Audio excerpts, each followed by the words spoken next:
Are you tired of sifting through endless resumes looking for the perfect candidate to fill a leadership opening? Skift Executive Search can help. We have an insider view of the travel industry and can leverage both our expertise and connections to find your next rockstar hire. To learn more, visit skift.com/exec-search or email us at execsearch@skift.com.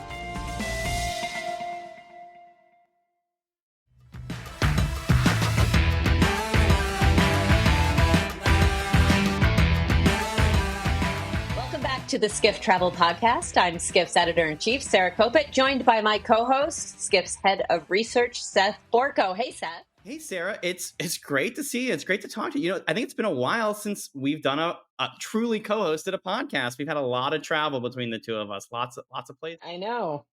Where have you been? London. That was great. London was a great one. Else? Dallas, classic. New Orleans. That was a good trip as well. Lots of fun. I was also in Dallas. I was in Dubai. I just got back last night from our Skift Global Forum East. It was amazing. So my internal clock is still trying to catch up with where in. Yeah, I'm glad you were able to join. The event looked amazing, so I'm glad you were able to go. I wish I could have gone, but I mean, lots of time in the air for both of us, right? Yeah, and so I'm excited that we're back because we have a really special episode today. All this flying time means we've been with the Transportation Security Administration, the TSA, quite a bit in the last couple of weeks. Every American traveler knows the TSA, and with more than 50,000 officers across 440 airports, it is huge with an important mission and a massive impact on America's travel ecosystem. And today, we are going to talk to Alexa Lopez of the TSA. Hey, Alexa, how you doing? Hey, Sarah. Hey, Seth.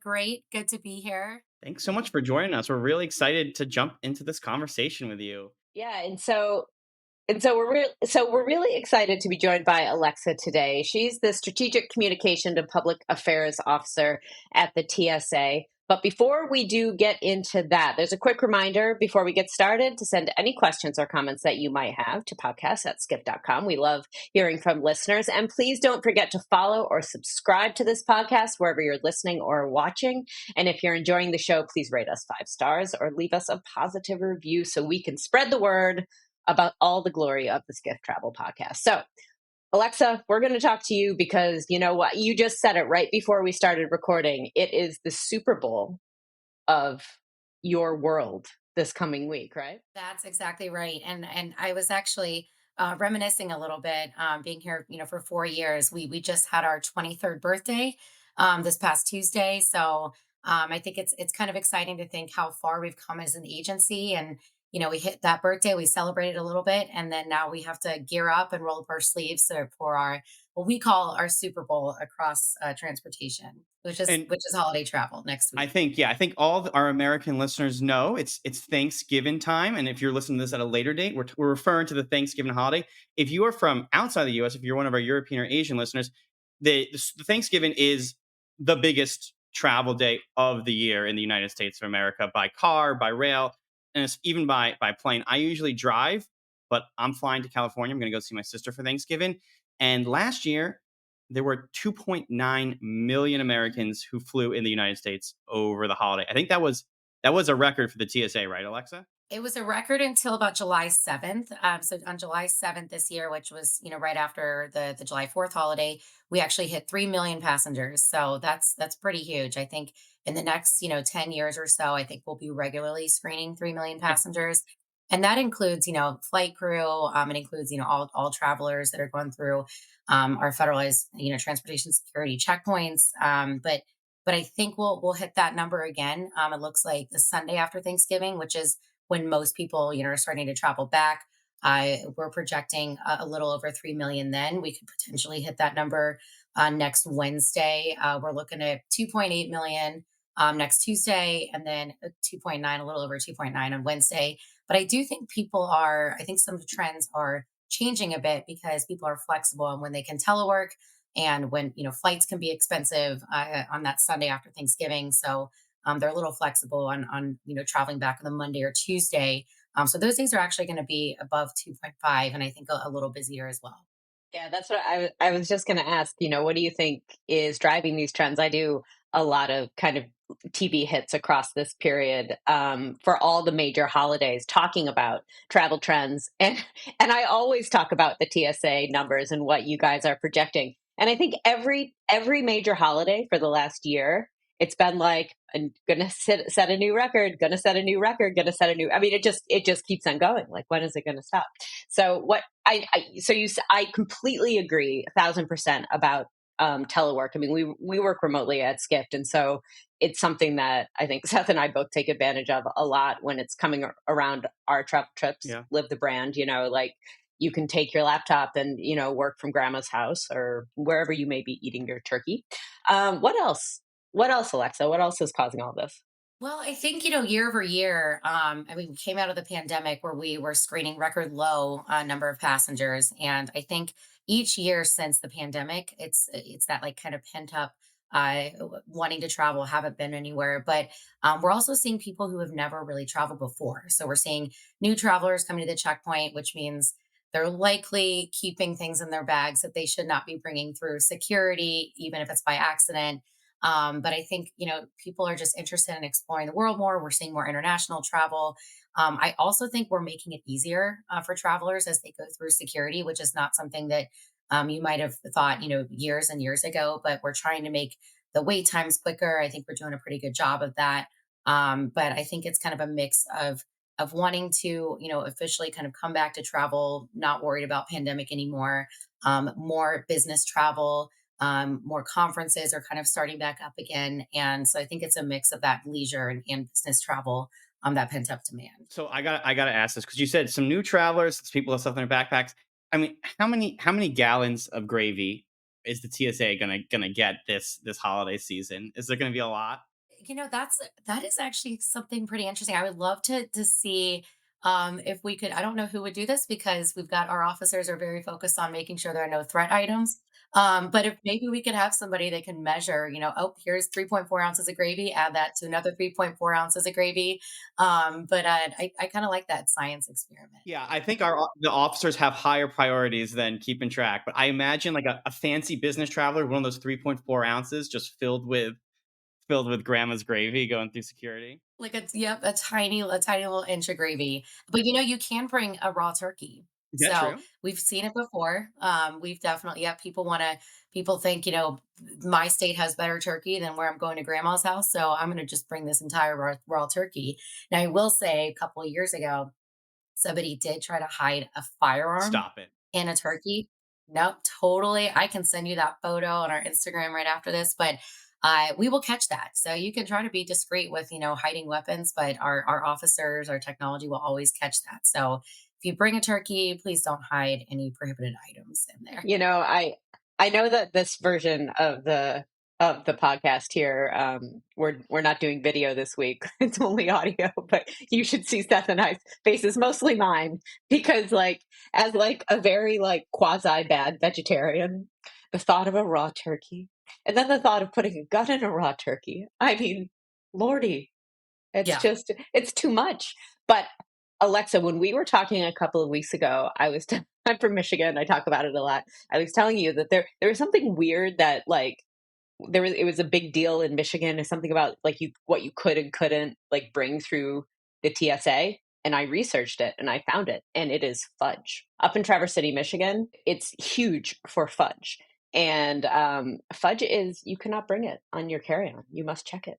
It is like a liquid or something. And Yeah, it it is. made news. Yep. Yes, and especially local, it depends on what's kind of big there. There could be I think some states they have the different candies and peanut butter. Peanut butter is a liquid, which a lot of people didn't know about. But I will say that we get a lot of weird questions to our Ask TSA platform and our website. You can go on there. You can even Google, "Hey, can I bring ketchup?" Which we get that question quite often. But you can go on our website and just type in fudge or type in whatever item you think you might want to bring in your carry-on, especially if you're not checking a bag, and it'll tell you, check mark yes to carry on, or no to carry on, yes to check baggage, or no in general, like you can't bring anything through. But it's pretty user friendly, and you can text us, so that's pretty rare in government, but you can literally pick up your smartphone, text the letters ask TSA, and you should get a response back in a couple minutes from either, if it's 8 to 6, you'll get a human, and then otherwise we'll have a bot, and we'll always kind of redirect you if you need additional assistance. But if you ever have questions on fudge or any other items, you can just text us or tweet at us or for all turkeys. But yeah, pretty easy to get a hold of us. I must say, I mean, I know most of our listeners would consider them to be like dorky travel nerds. So I'm just going to go with it. For all of you dorky travel nerds out there, like Seth and I, Yeah, it's a you may compliment. It's a compliment, follow. not an insult, by the way. Yeah. It's highest No. Oh, praise. no. Yeah. At high praise. Alexa team is responsible for the absolutely fantastic TSA Twitter handle, which is hysterical. And I just want Yes. to, yes, I need all of you to know that. Like this is the woman behind those viral tweets that go out there from our friends at the TSA. Yes, actually, and we are good on Twitter, but or X, I guess, but also Instagram.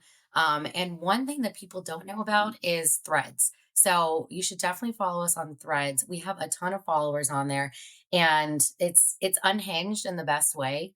We find like the latest trends, whether it's Taylor Swift or whether it's football or some kind of odd trend, even a travel trend, like people who are bringing tents in the airport or bringing like swings if it fits in your bag and you could Yeah. bring it. People are kind of making their airport their home if they have a long time until their flight.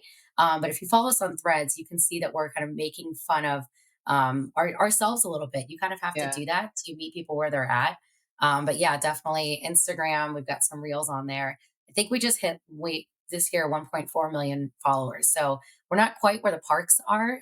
They're pretty exciting too, but we're getting up there. They've got animals though, at the parks. But I do want to ask like kind of a serious question about this because a lot of our listeners would just love to have the social media presence that the TSA and be able to cultivate that sort of brand recognition.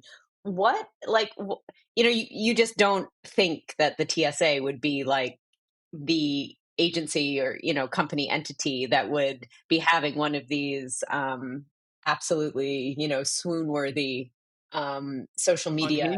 Unhinged to use your own words, right, Alexa? Like, Yeah.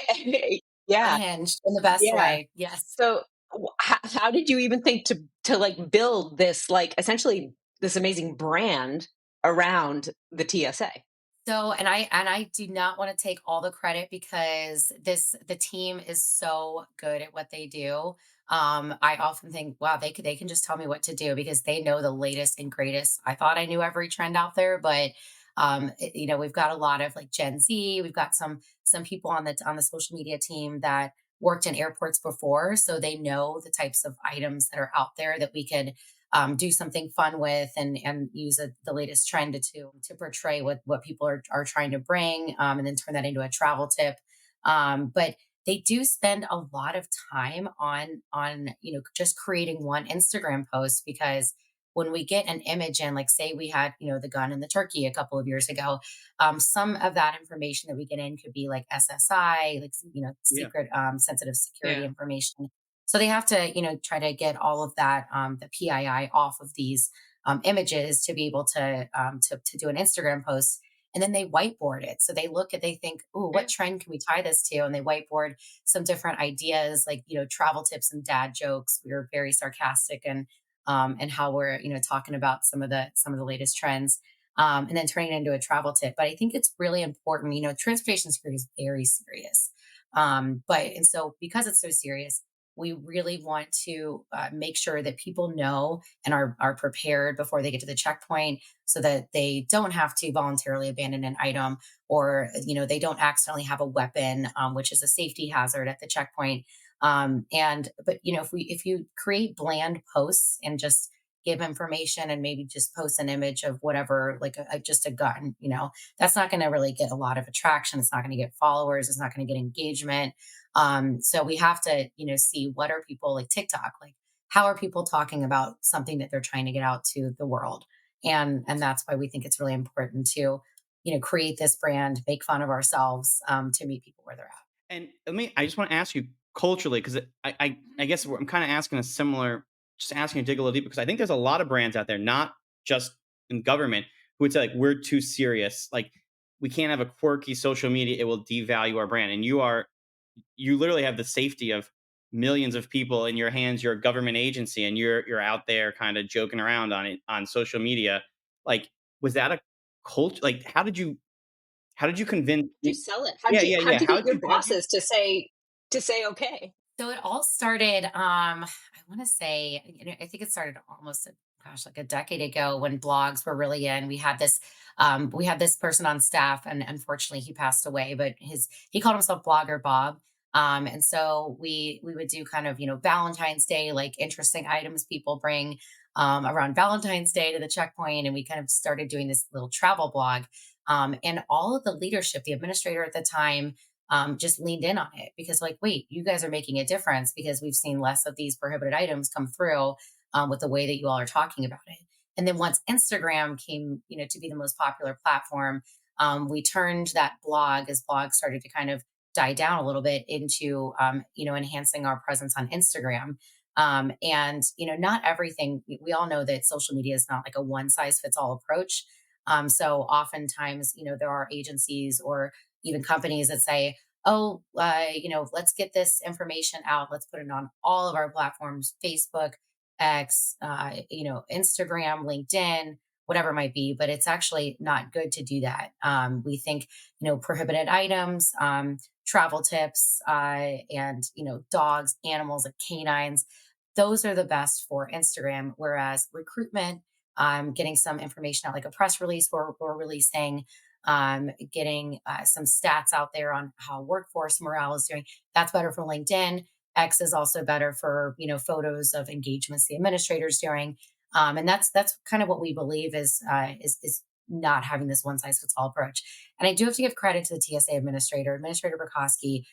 Is just all about like being edgy and leaning forward, even if something might be seen as something uh, a little controversial, like snakes. Like we found somebody had snakes in their pants that came through security, and we Snakes on a plane, you're saying? snakes almost made it on the plane. And some people might be like, well, that might not be appropriate to talk about like these snakes being found. They might scare people, but it gets the point across in a very loud way. So our leadership has really just leaned forward, and the approval process is pretty light as well. People might think, government, a lot of red tape. I don't approve every post, but the team does let me know when they're posting something, and they do a lot of research to make sure that something they're posting, like the latest trend, is not controversial. If they're reposting from a blogger, if they're reposting from some kind of a social media personality, influencer, that they have not done anything controversial in the past. So lots of vetting goes into this. And as long as we're doing proper vetting, we don't need to have, every single person within the agency approve something. And just to confirm, just so we all are on the record, are snakes allowed on planes? They definitely are not. And I think this incident was in Miami, where this individual, of course, the all kinds of odd items. But the individual went through our on person screening, and something alarmed. And I went through again, and said I don't have anything. And then went into private screening, and that's where officers, I'm just picturing the image, had they found three little live snakes. And I think it was just, good intentions, I guess. He collects snakes, I guess, maybe they're pets, but they were not. We don't want to see snakes crawling What around on there. what happened to the snakes? I did hear that they were in safe hands. I think I want to say that Oh, good. I think they were not hurt in the process, is what I'll Okay. say. All right. But that does remind me, I think I told you Yeah. all when we talked a few weeks ago about the cat Yes. that was in the bag, Yes. smells. Yeah, that was actually Thanksgiving 2 years ago. And we went with that. We said, you know what? Don't try. I know it's a price to bring your animal. But we will find out in the X-ray, which I'm picturing the X-ray of the cat, X-ray image of the cat going through. Um, uh, if you try to sneak your cat through, we'll find it, and that's not nice on the animal.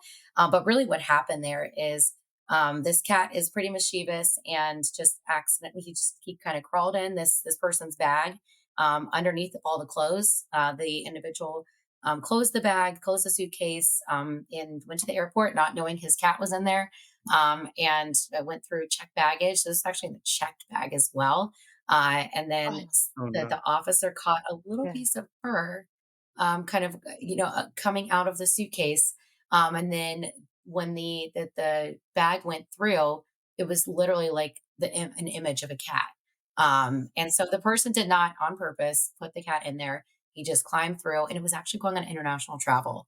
So God. really That's good really that our that's great. officers, but we use Yeah. that to say, hey, even if you try to bring, which we have seen people try to bring their little, like, their dogs and through in their carry-ons, we will definitely find it. And cats and dogs can travel, but please check with your airline and go through the proper process and make sure your furry ones are safe. Oh my God. Well, cat's out of the bag, I guess, as far as TSA's social media presence goes. There's a lot of other changes that are happening at TSA, not just social media. But we got to take a quick pause for our sponsors. So we're going to take a quick break. We'll hear from our sponsors, and when we come back, we'll talk more about other changes happening at TSA. Hey there, it's Seth Borko, the head of Skift Research, and I've got a brand new report that I want to share with you today. It's called our State of Travel 2024 report. It's perhaps the single most comprehensive report we do every year, and the best part, it's free to download right now. We have 350 plus insights in this report with pretty much a chart for basically any sector. Do you need a chart on hotels? We've got that. A chart on airlines? We've got it. A chart on consumer behavior? Guess what? We've got that too. I'd really appreciate if you check out our State of Travel report. You can download it now by going to skift.com/state of travel with dashes between every word. So that's skift.com/state-of-travel. Download the report, check it out, and let me know what you think. I hope you enjoy.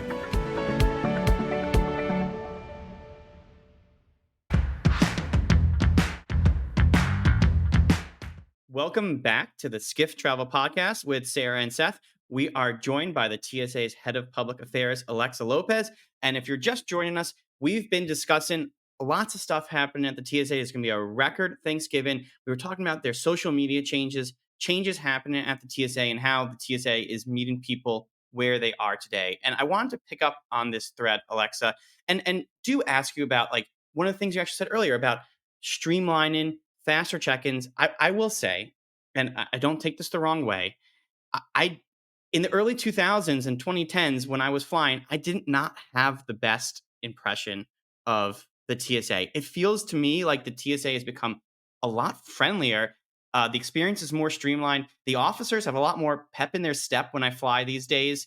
How much of this was intentional on your part, and how have you changed it to have this more customer Yeah, experience thank you so focus? much. I think, you said customer experience, and that's exactly where my head is at right now, because we are making huge strides to kind of enhance that customer experience. Because we've always said that if you have better customer service, you actually have better security. You're looking somebody in the eye. You may be able to, if somebody's having a bad day, just be nice to them, ask them how they are. We're asking kind of our officers to start, just asking simple questions like, how are you? And just acknowledging. I mean, you could make that person's day. You never know what somebody's has gone through before they get to security. Maybe they're going off to a funeral. It's just kind of like putting yourselves in somebody else's shoes. So I think, we often say that we are making huge strides in technology enhancements. You might see different technology that looks newer, like our new computed tomography, like the CAT scans you see in hospitals and doctors' offices. This technology is really good at detecting, items that are prohibited, and crowded bags. Really good at detecting explosives. We have multiple technologies that detect explosives, but we're putting this technology in place, and we're really trying to get it out there to every single airport. Unfortunately, we have some funding constraints. We have these capabilities to get these at all airports, but it's not looking like until 2042 at the rate we're at. So we're trying to make sure that we get that funding soon. Um, and the other thing is, officers like using this technology. It's like they're using the latest and the greatest. Everybody wants to lean in on innovation. They're easier to use. And talking, to our officers in the field, they're super excited to be able to have their hands on this new tech that makes their jobs easier too. I mean, I think it's important to have the officers and that like the vigilance, the mission focus of each and every one of our frontline officers, but there's also the technology piece that's critical. And you mentioned, Oh, I was just gonna ask you about the face scanners when I was flying around God knows where, everywhere these last couple of weeks. Like it was like stand on the little 2 feet and look into the camera, and it's just it's a different experience than what we've had in the past. So what's going on with those? And are you stealing my identity? Like facial recognition scares me. first and foremost, we are not stealing your identity. We are not following you through the airport. We have never had any intention to do that. The reason why, so the facial recognition technology that we're using, it's something called credential authentication technology, and it's the second generation of that. And I know that's a lot of government spiel, but if you recall, it used to be when you hand your ID in, it used to the officer, the first point of security, it used to be very manual. And just imagine like the strain on officers' eyes. And also, I mean, people, and if you remember back in 9/11, people brought fake IDs. So fraudulent IDs pose a really big risk to transportation security. So that identity verification piece is so critical. And if we don't get that right, the rest fails. So So it's I actually didn't. It just like I'm like today years old, as they say on the internet. When I kind of figured that out, is that what those are doing? It's matching your face to your ID. Yes, that's exactly what it does. So we use real these cat which are not at every airport. It's about Yeah. at 84 airports right now, and it's again funding constraints. But we deployed the first piece of that technology we deployed was where you insert or you give your ID Yeah. to the officer, and they Yeah. insert it into the machine. They'll see what flight you're supposed to be on. They'll this technology make sure that you are who you say you are, and then we went a step further, and that's what the facial recognition technology, like they have that at LaGuardia, they have that at the DC airports. And that compares a live image of yourself, a real-time photo, to the image that's on your ID credential. And then the TSA officer can then verify, that you are traveling that day, and then you can go through security screening, all without even giving your boarding Yeah. pass. So that's also easier on the passenger. And first and foremost, we've before we deployed this technology, we had privacy protections in place. We worked with civil rights and liberties groups from the very beginning. We actually post our privacy impact statements on our website so that people can see. And at this time, it's optional. So if you don't want your photo taken, the officer will turn off the camera and we'll just check your ID in through that CAT scanner. Wait, so I'm with Sarah on this one. I didn't realize that that's what it was doing. So your Yeah. ID is matched to your boarding pass because the airline has given you the information, and then the scanner is matching your live face to the ID. So you're basically tying out that entire chain together. Yes, exactly. And it's all for security purposes. I mean, we thought, how better can we make sure that we are detecting fraudulent IDs? And it actually recently in Tampa, I think it was, there was without this facial recognition technology, I think we would have been able to keep it to detect this, but somebody brought a fake ID, and because the image matched on the face did not match on the ID, we were able to detect that this person wasn't who they said they were. Wow. And then they couldn't go forward and fly that day. So it's just a critical piece and kind of our ever evolving mission is that the threat landscape changes. And it's just really important to make sure that we get that identity verification piece right. And we don't store any data. We don't store like the images get deleted it immediately before the next passenger approaches, and it's just a security enhancement. And most people are not opting out of it. And like I said, you can, but most people aren't. But if I could mention something Please. really cool that we're doing with facial recognition technology, TSA pre-check, which means you have to have TSA pre-check, which I highly recommend because it's like $15 a year. It's less than $80 for 5 years. At some airports, I think it's at 9 locations, we have something called touchless ID. So TSA PreCheck touchless ID, where you don't have to take anything out. You opt in, giving you putting your passport and whatever airline app you're using. So right now we have our partnerships with Delta and United. Soon we've got American and Alaska coming on board. But you opt in through the app, and you have your passport connected, and then you just walk through, and it scans your eyes, and you don't have to take anything out, and you just go right to your boarding gates. It's like a touchless experience, which a lot of people. Al Roker has said this is the future. But it's at DCA. Let's see if I can get this right. I think I've got to memorize this point.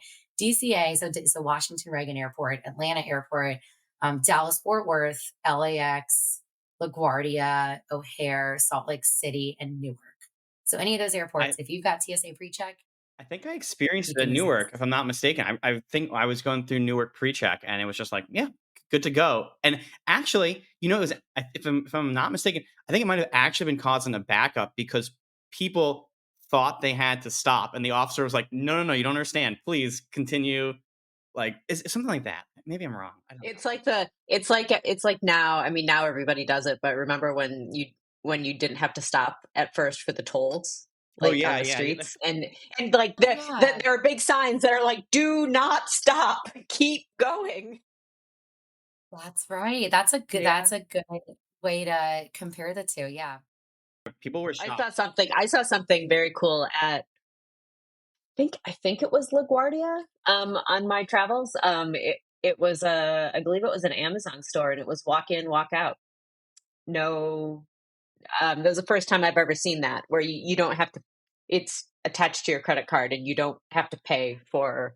Like They you don't have to do. go to Yeah. a human being to pay for things. You just go in, take your, gummy bears, and walk right out, and it charges your Yep, card. that is at LaGuardia. I mean, think about it. Like we all have phones, right? And Yeah, and I think some people choose not to do the facial feature, but it's so quick. You just look at the phone and then you are in. So I mean, it's just biometrics of the future. yeah, Airlines are using it. exactly. We're trying to make it easier on the traveler, and I think this is a big effort that has been really So successful.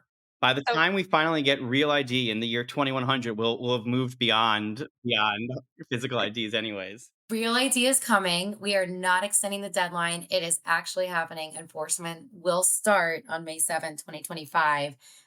So we are really kind of sounding the alarm, I think even more so in the new year. But it's super important. Again, it goes back to security. So we're not doing this just because we want to.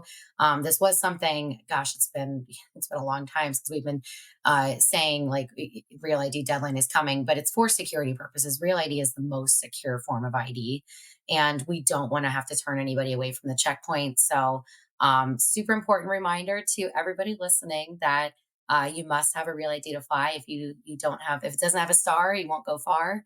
And it's important to go to the DMV and get in early, before this like mad rush to get a real ID.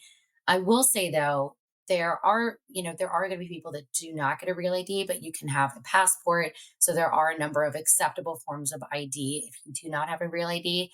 But if you have a driver's license and you want to use that to travel, it must be a real ID. And you can so find those acceptable forms on our website.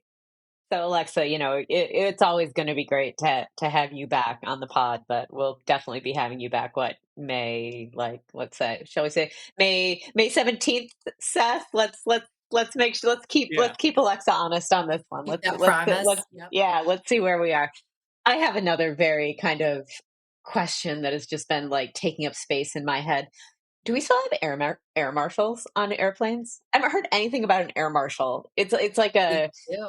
yeah. Tell me about Yeah. the air marshal. Well, we are actually really excited. So the Air Marshal Service, which not a lot of people know, but they are a part of TSA, and it totally makes sense to have them, within TSA. And our air marshals, our workforce is really growing.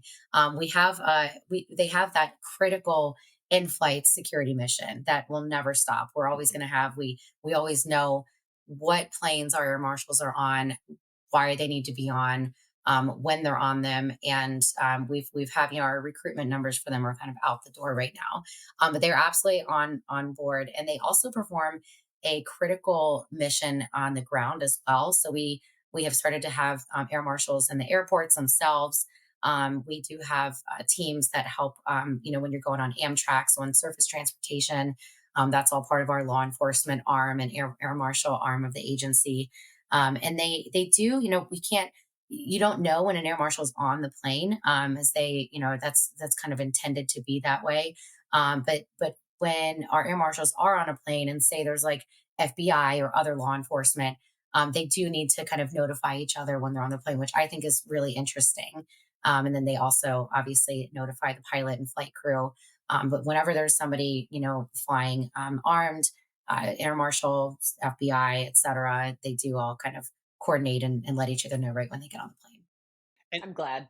That makes me happy. It makes me feel safer, it happy it that that does. is I mean, still it's a going on. big operation though, right? I mean, it feels Yeah. very shrouded in secrecy, and I know you can't share too many details about it, but like there are a fair amount of air marshals flying every day, right? Or ish. Yeah, and I think and that's the number that we can't share, how many or how many or what flights they're on, but definitely every single day. I had to ask. I had to. You had to ask, I know, and I think what I really love to see, there's this thing called the Federal Employment View Survey or the Federal Employee Viewpoint Survey, which is judging morale, like how morale is at each federal agency.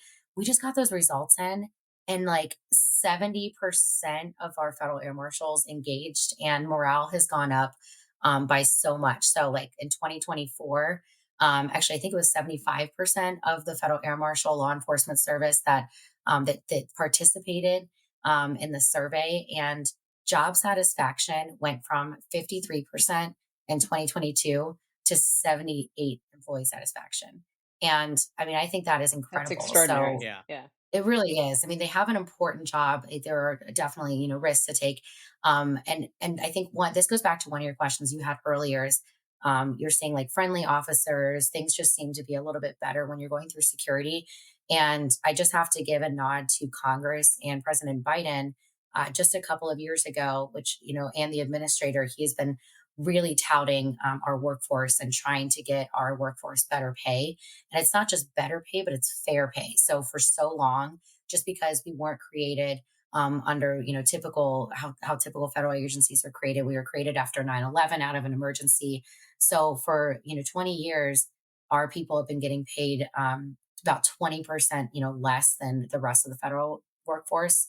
That includes like so our frontline officers would be getting paid like $20,000 less than like CBP, for example, or EVP is Border and I think Patrol, right? yeah, Border Patrol when they're performing very similar jobs. And so Congress passed a couple of years ago the TSA compensation plan, and that just puts pay parity so that our people are getting paid fairly across the board, and that's everybody from the TSA officers to those doing vetting to our air marshals, and we've seen.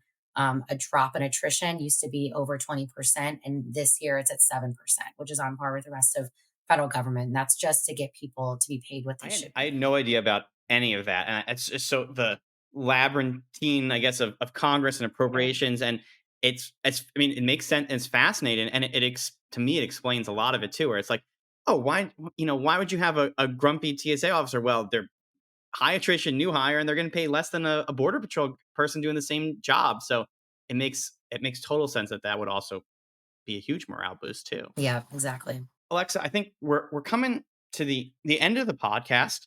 We are also, if I understand it correctly, kind of coming to the end of your time with the TSA. You serve with the Biden Harris administration. Um, I would love for you to maybe just give us and our audience some thoughts on what it was like to what the experience of working in the TSA and working in government and national security was like. That's not an experience a lot of people get to have. It's not something that a lot of people get to do. And like, what do people?